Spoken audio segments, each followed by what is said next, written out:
A Southern coalition, Development Alternatives with Women for a New Era, played a dominant role advancing Southern feminist interests. They advocated negotiating and applying pressures to the developing establishment, including the population establishment, by situating women's reproductive health within the comprehensive human development framework. In this framework, meeting the basic needs of the poor, particularly women, was necessary to empower them to control their own lives and livelihoods, and crucial to ensuring unsustainable development, equitable economic growth, and human rights. Don also critiqued Western cultural notions embedded in reproductive health and rights discourse, particularly the concept of individual ownership and control over bodies. At the end of negotiations at Cairo, ICPD delegates produced a policy document, the Program of Action, also known as the Cairo Consensus, that was signed by 179 countries. It declared reproductive rights to be universal and asked all nations of the world to foreground women's empowerment as a central component of population and development programs. It also enshrined principles such as advancing gender equality, elimination of male violence against women, prioritizing women's ability to control their own fertility, and the abandonment of demographic targets and quotas. Despite the efforts of activists, the Cairo Consensus articulated an individualistic, responsibility-centered model for managing fertility in the service of sustainable development goals. While it states clearly that, quote, any form of coercion has no part in the party, end quote, it nonetheless offers a clear message that successful population programs are predicated on responsibility of individuals. Quote, the success of population education and family planning programs in a variety of settings demonstrates that informed individuals everywhere can and will act responsibly in their own light of their own needs and those of their families and communities, end quote. Emphasis added. The document also argues that government should formulate population policies and programs that integrate demographic data into environmental assessments and planning, promoting sustainable resource management and reducing unsustainable patterns of production and consumption. Although the Cairo Consensus has been widely heralded for enshrining women's SRHR and empowering the breaking away from the demographically driven population politics or policies, the development of the document was the result of the complicated and problematic process. The ICPD negotiations that produced the document were racked by fractures, bitter struggles, philosophical and political debates, and ultimately a struggle over the future direction of global population policies, including the role of women's reproductive health and rights. Ultimately, the Cairo Consensus united the perspectives of neo-Malthusians, environmental activists, and mainstream and more radical feminists in pragmatic policy compromise. And many radical and Southern feminists felt their aim was not satisfied in the consensus document, arguing that it enshrined a weak stance on abortion and watered-down language on women's empowerment. American population environment advocates also had mixed reactions to the consensus. Some felt that their practices or priorities were effectively silenced in a new focus on individual women and SRHR, while others suggested that the new approach offered natural benefits to the environment and a win-win perspective. Over time, many leaders of the environment organizations came to see the population-environment connection as one that could no longer be talked about openly. The post-ICPD euphoria that did exist among some populationist supporters began to wane as funding support decreased and environmentalist interest in family planning weakened in the shadow of new focus on voluntarism and women's reproductive rights. Donors and funding navigating the tides. While they are not in the public face of population advocacy, donors have arguably the most important role behind the scenes.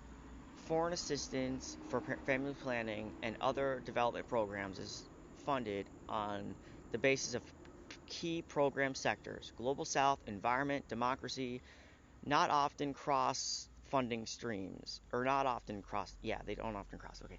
Providers of this money, governments provide foundations, individuals, the corporate sector transfer funds to institutions, bilateral agencies, NGOs, international government organizations, and private foundations to manage the distribute funds to the organizations, multilateral agencies, NGOs, private sectors, community organizations on the ground that spend the money on programs and services.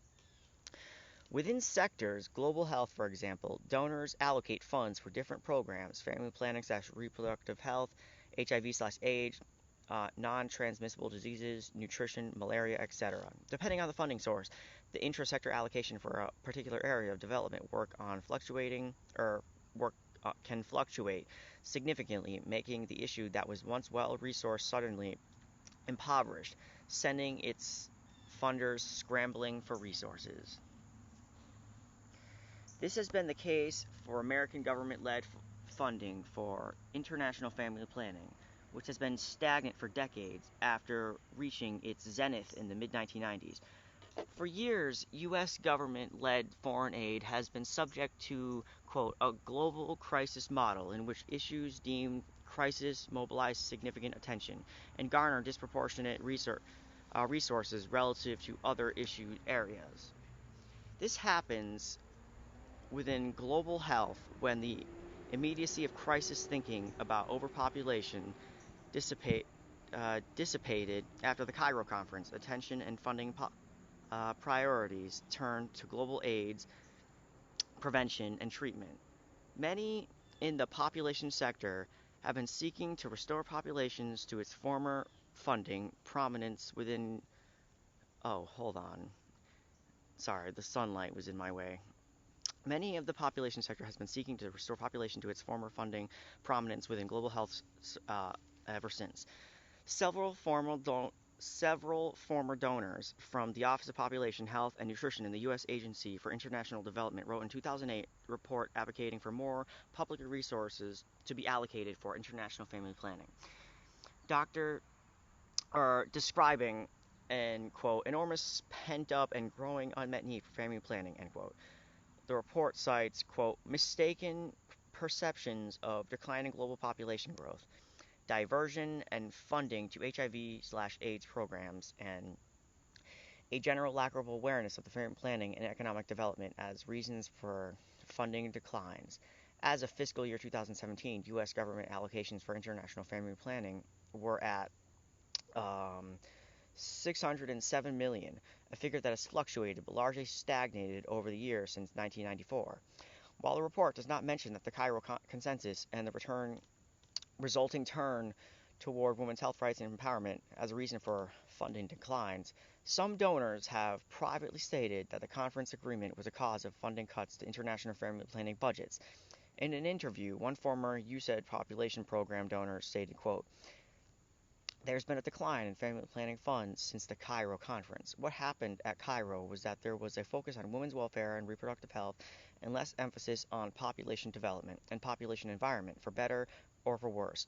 I think the link between population and environment, there was the concern that if you were concerned about numbers, it would lead to coercive programs. So it became politically incorrect to focus on numbers. The number in the forefront didn't intend to take money away from family planning, but that's what's happened. So my guess is just like the overall economic system can't handle the outgrowth of women's rights because it really only focuses on the numbers. And this is just a fact. Like, you do need just people and numbers, and you need to focus on that for the statistics of the population management if you're going to really be focusing on that. But if we're talking about population, like broadly, it has nothing to do with women's rights, honestly. So this is what they're probably realizing. Okay. Given that in previous decades, population and family planning was one of the most funded sectors of U.S. government aid, these shifts are striking and deeply disturbing to members of the population development community.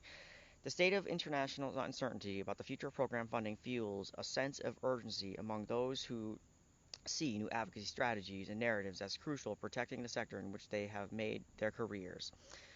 One donor I interviewed as a private foundation noted that the decreased funding landscape heightens the need for private donors who have more freedom and flexibility with how they allocate resources to be creative in their practices, including directly reaching out to potential grantees.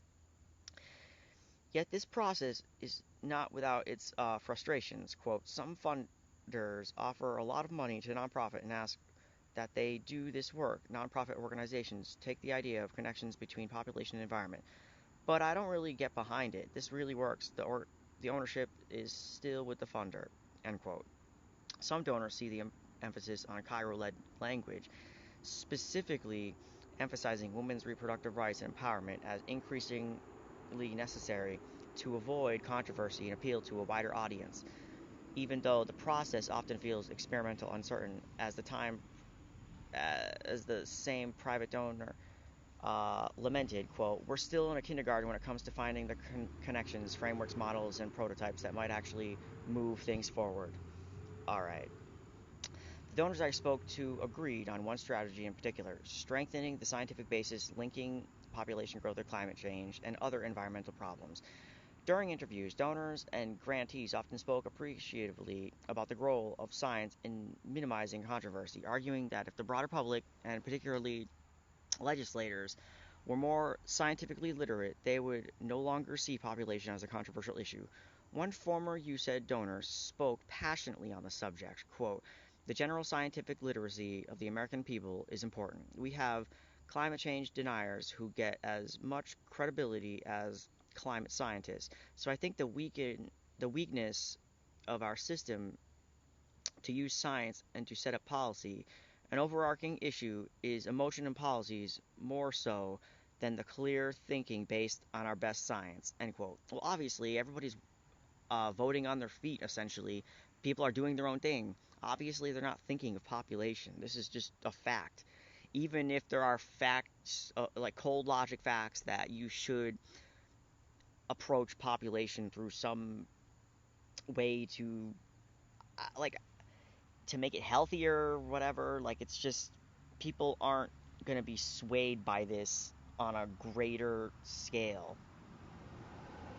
you know, because there is, even though there, even though it's not completely talked about, there is still people who are aware of the dormant talks of climate uh, control over the population and eugenics and all this other crazy boogeyman type stuff that for whatever reason, uh, even if it was in good faith for everybody and healthy and maximized everybody's flourishing life to help the population, I don't think broadly that makes sense because everybody kind of has a different way of doing things. But yeah, all right. Despite the impulse to separate science from politics, such a teasing apart is nearly impossible. Political goals are precisely what motivate some of the scientific research linking population growth to climate change and other environmental problems. Some private donors, based on their politics, see themselves as uniquely positioned to increase the scientific basis to inform global population policies, and they have been pursued uh, grantees accordingly. Chapter 3 delves further into this donor led advocacy. In the meantime, in what follows, I turn to investigating one of the most enduring and effective ways of engaging public interest in population, the urgency of impending environmental crisis. Alright, I'll be right back, guys.